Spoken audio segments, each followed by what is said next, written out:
All right, folks, we've got some goodies for you now. We've got some Ghost Riders going all the way back to 1975. We're going to do a little bit of time traveling with the Spirit of Vengeance himself. We've got 10 comic books in this grouping, and boy, are we in for a treat. I'm going to walk you through each and every one. If you were here in the gallery with us, you'd have an opportunity to look at this front cover of number 16, George Tuska, Bill Mantlo, and Vince Coletta, all involved in this one. You'd see the back cover, just like we're doing now, as we get some photos for the catalog. But you'd have an opportunity to look at it a little bit closer than you might in the catalog. So you'd see these little tears right here. Not great. You'd see some of this wear on the cover. So we're starting off with a little bit of a reader copy right here, a beater, as it were. You'd be able to see those, and I would, since you can't be with us here in the catalog or in the gallery, I'm going to wiggle jiggle the light all the way along it. And we do this in fairly high definition, so you can stop, rewind, go back, zoom in, and see all the issues that you might see with the comic book. On top of that, I'm going to do you one better. I'm going to show you the inside cover so you can see a little bit better of any of these little tears and stuff. Again, a reader copy, not something I would send in to get graded, but you do what you feel. You're also going to see, did Johnny write his name in this cover? Did he say, hey, Johnny loves Susie back then in 1975? We get a chance to flip through a little bit and see, are the pages in there and tight? Are they brown? Are they white? Are they yellowed?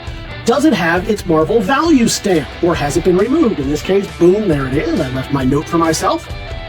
Does it have any dolphins in it? Always a determination in whether or not you're buying a comic book. And we flip through until we get to the front cover. That gives you an opportunity to see all the way along, has there been any sort of water damage, any mold, anything like that? Are the pages on there tight? And finally, do we see any writing on the inside or any issues with that cover? So this is the best way for you at home to be able to see this as though you were in the gallery. We're going to walk you through each one so you know what you are bidding on. This is Ghost Rider number 17. We're moving into 1976, a bicentennial issue. Right here, you got Tony Isabella, Frank Robbins, Vince Coletta. Again, we show you the back cover. We've shown you the front already. Did I get a photo of that? Let's make sure. Yeah, there we go. Flip it over to the front. Let that light wiggle jiggle. This is a significantly better cover than that last one, though there are still a few issues here and there. Some ticking. Do they color break? Well, that's up to you. Is that Mephisto in there? Oh, it's Son of Satan. That makes sense. We'll flip through, and then we jump right into the internals. This will give you an idea of quality and condition, so no issues. I do want to point out a little bit of, you can see a little bit right there. Did I show you the back cover? I believe I did, but in case we didn't, a little writing right there in what appears to be pencil, possibly from the newsstand to let them know when to take it down from the newsstand, possibly from Johnny a few years later decide, you know what, I had a great time with this comic book, I want to pass it on to somebody else at my next yard sale, and they would often write. Sometimes they'd write it in big marker right across. That's unfortunate. In this case, it's a little bit more nuanced.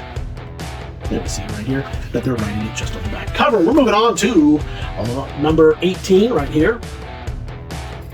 Again, from 1976, The Thing making an appearance, the ever-loving blue-eyed Thing. You got Iceman in there. Tony Isabella, Frank Robbins, Vince Coletta doing the heavy lifting on this one. Not too bad. It's a little bit tougher when it's ticking on a dark cover like this, but not too shabby. It's one that I'd send in to get graded. No, I still think it's worth it. But then again, I'm kind of that way about all comics. I'd much rather sit and read them. Didn't leave myself a reminder that there is a Marvel value stamp in there. It is intact. It is complete. Now you know. That's sad for Johnny back in the day who didn't get a chance to collect and snip them, but it's great for you to be able to see it intact now. And that's going to do it for number 18 as we move right along to 19. How many times have we been in this situation? Riding along on your motorcycle, and you're like, we'll see about that, Satan. We've all been there. I know you have.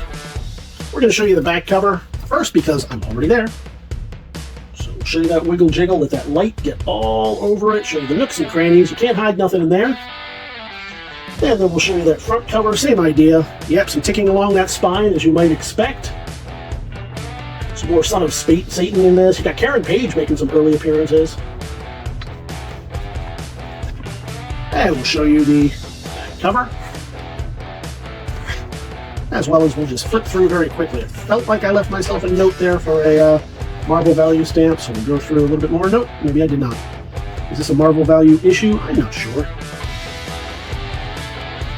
so, I definitely would have left myself a note. Interesting that Karen Page makes an appearance in this, because Johnny's outfit there looks a little bit like a different variation on the Daredevil outfit a few years later. So there you go with that one. One that I particularly liked. Maybe you did not. We're going to move on to number 20 here. Now, again, some Daredevil crossover, and unfortunately, a little bit of a minor key on this one, Death of Smasher. I didn't even know he was sick. This is a Death of Smasher issue, so does that matter much? No, he wasn't a big enough character, but it is still a minor key. That sort of thing matters. And I'm already feeling the roughness on the back of this one. Not only is it kind of wrinkly right here, but it's wrinkly in a way that suggests it might have gotten wet. So as we flip through, we're going to be checking for water damage. Hopefully there is none. That's why we do it this way.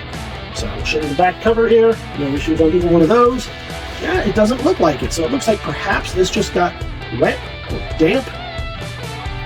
I'm not seeing it. Let's get to the middle pages where we can see it. Sometimes you'll see it in the staples if they are rusted more than their age would suggest.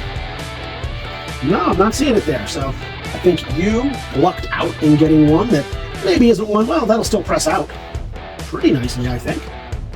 Is it one that, unless you're a huge Smasher fan, is it one that I would get graded? No, not necessarily. I think it'll press nicely. And did we give you the wiggle jiggle on the front? I don't remember doing it, so I'm going to show it to you now, just in case. And again, we do this at very high resolution. We start off at 8K. By the time it gets to you, depending on the platform that you're using, it may be down to 4K, 1080p, who knows. But that gives you an opportunity to pause, rewind, zoom in on all the areas that are of concern to you. For example, you would look at this one and go, wow, that is a really nice looking back cover. I'm not seeing too many issues at all. We can use a cleaning, but that looks pretty nice. Let's check out the front. Are you a fan of the Gladiator and the Eel? Oh man, you are in for a treat. Now this does have a little bit of ticking on that front, but it's a nice looking back cover. This is issue 21 from 1976. I'm not gonna tell you what happens to the Eel in here. That would be a little bit of a spoiler, but it makes it a minor key.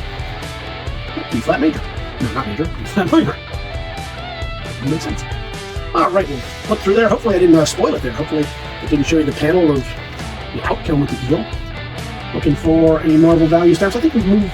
No, we're still within Marvel value era here. Yes.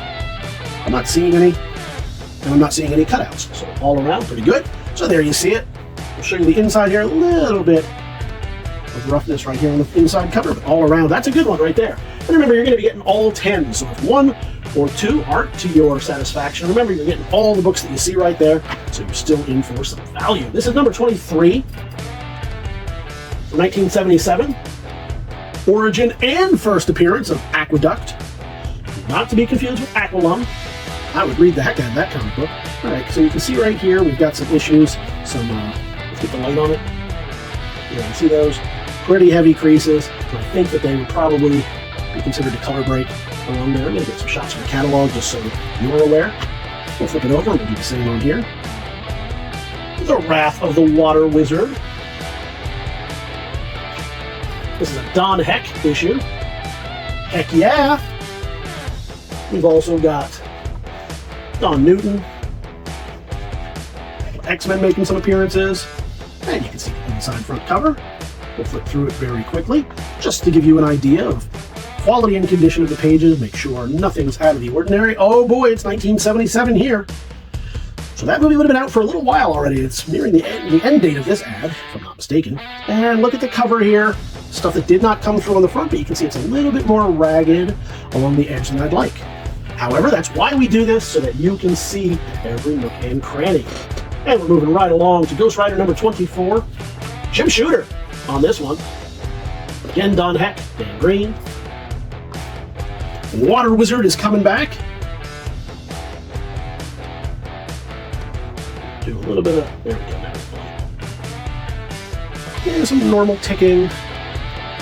Could be pressed out if you care about such things, but if you're just looking to get books to read, this is a nice way to do it. You get all 10 of them right here. You get some good reading. Fill out a nice afternoon. If you're a collector, you're going to fill a couple of spots until a nicer one comes along. Oh, there you go. That's not Ronnie Robertson trying to do it. No, I don't think it is. And we finish out with that one before we move on to 28.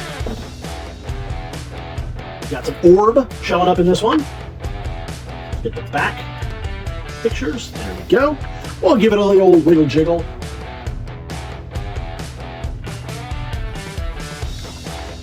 I believe the orb's sister makes an appearance in this as well. Got some Roxanne Simpson.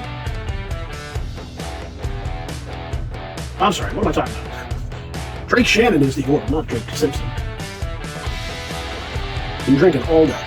All right, we finish out right here. Back cover. I'll flip through. Hey, there's a devil dinosaur in there. I believe just got its own show on